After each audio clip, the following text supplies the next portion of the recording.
Hey guys, welcome back to the Northeast Florida surf fishing forecast for August 7th through the 9th. A little recap from the last few days. Monday and Tuesday, heavy surf from the hurricane that went by. We had 5 to 8 foot surf going on and it was unfishable. Wednesday, it started to come down, and today, Thursday, as you can see, it's still not all the way down, but it's dropped drastically, and now it's fishable 2 to 3 foot. Only problem is the water is quite dirty. From about south of the jetties at Mayport all the way to St. Augustine, I've talked to several people and they said dirty.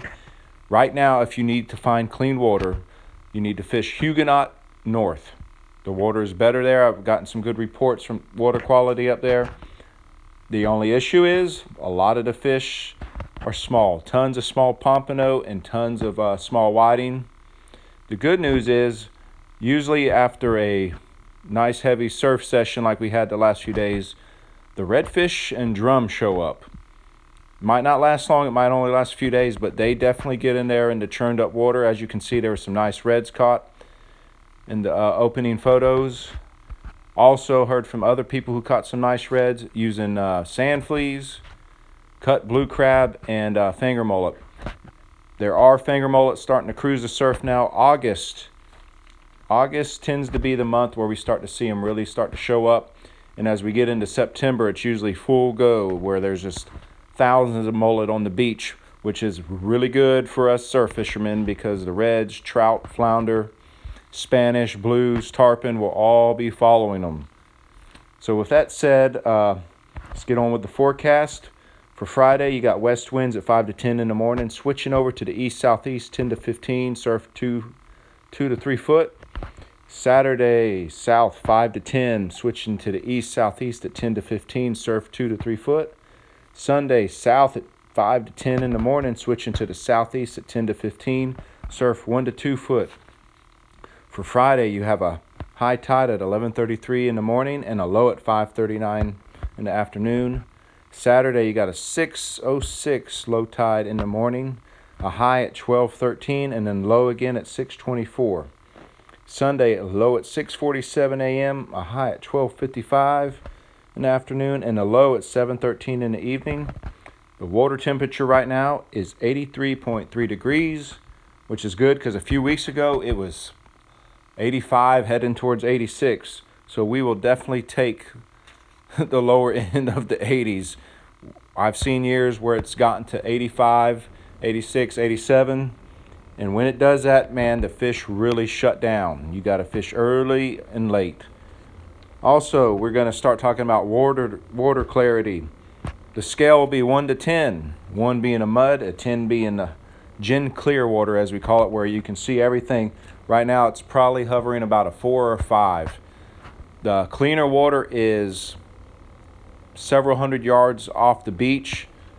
And honestly, I don't know that it's going to clean up in Jack's Beach and Ponte Vedra and St. Augustine the next few days. And the reason I say that is although an east-southeast wind can clean it up, we have low tides in the afternoon. So what usually happens, we have the south winds or the west winds in the morning, so the water's dirty.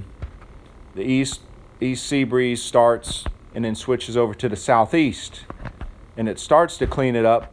But when the tide goes out, all that dirty water that's in shallow, that goes right where you're throwing. It's all dirty. And as you've seen the last few days, the further on in the afternoon you get, the wind usually switches more to the south, which is bad. If I haven't said it before, I know I have, but I'll preach it until I can't talk. South wind is bad, especially during the summer. Catfish, sharks, and stingrays. Now in the wintertime, when there's just whiting around, we still catch the whiting in the south wind, so that's not as much of an issue. So hopefully that'll help. If you can fish, go fish. If you just want to get out, go and fish.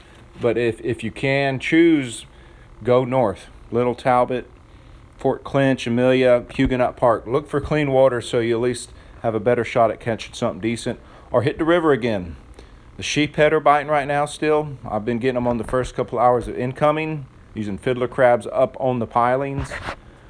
Also, the flounder are still there. A little bit more scattered the last week, but there's plenty of mullet and plenty of shrimp. So if you want to try that, give it a go. The flounder, I've been getting on the same thing the first couple hours of incoming, so I got to choose what I want to fish for. I like sheephead better, so they usually win out when I see them on the pilings, because that's what I've always fished for from the pier. Also, Hector asked about a fish finder rig in the surf. Yes, Hector, I use fish finders quite often. The reason I use Sputniks is when there's more surf. It's hard for a fish finder to stay in place when there's a lot of surf. When the pier is open, we all use fish finders, but you can get away with a fish finder on a pier because the current doesn't play such a drastic role. When you're on the beach, depending on the current, your weight's going to move left to right.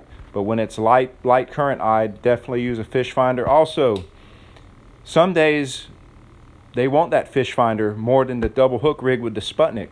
Always have one fish finder rigged up if there's not a lot of current, because some days that's what they hit.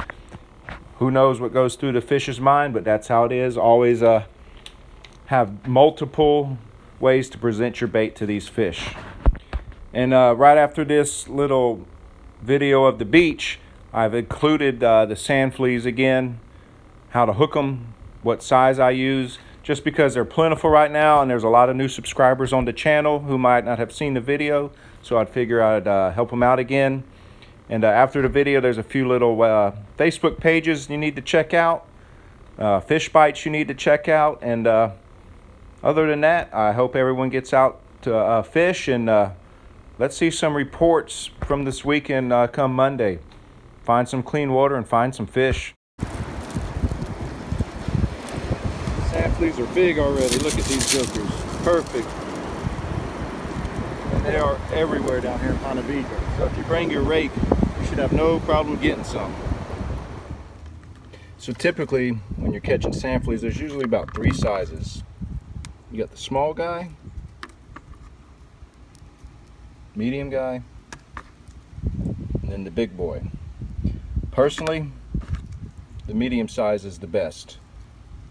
I like to use this size the most, and if I can only get the smaller ones, that'll work too. I'll put 2 on at a time and it works great. I'm going to show you how I hook them now too. Here's the eggs. So you push that little flap down, up, take the hook, just like that. Make sure they can't get to the eggs, and it won't kill the sand flea because up here is where they breathe and everything. But it's simple, just like that. Try it out. This fish bites right here, the crab flavor has been catching a lot of reds in the river and on the beach. So if you haven't picked one up, pick it up and try it out. Keep it in your box, worthy to have. And if you haven't checked this group out, Lure Bangers, he uses a ton of fish bites for catching a lot of fish. And as always, my tides for fishing app. Type in the area you're in and you can find out what the tide is. And here's the surf line. This is just a few of the beaches they have cameras on. So chances are, if you have a beach you fish, they have a camera. And if you haven't, join our Facebook page for daily updates of water clarity in the Northeast Florida area. All right, guys, tight lines.